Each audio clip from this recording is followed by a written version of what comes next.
kuririmba umurava w'Umwami Yesu yarampfiriye ndabihamya sinzamubangikanya n'izindi mana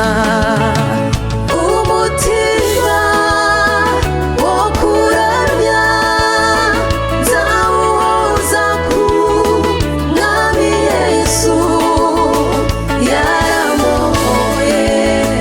bihoraho mpora ngenda niziguye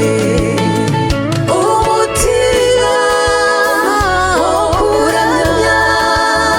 nzawuhoza ku Mwami Yesu yaramohoye bihoraho mpora ngenda niziguye yarambohoye bihoraho mpora ngenda n'amahoro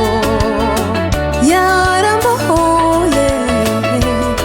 ndaririmba mpora ngenda n'ibyishimo yarambohoye ndayiramya mpora ngenda niziguye yarambohoye ndayihamya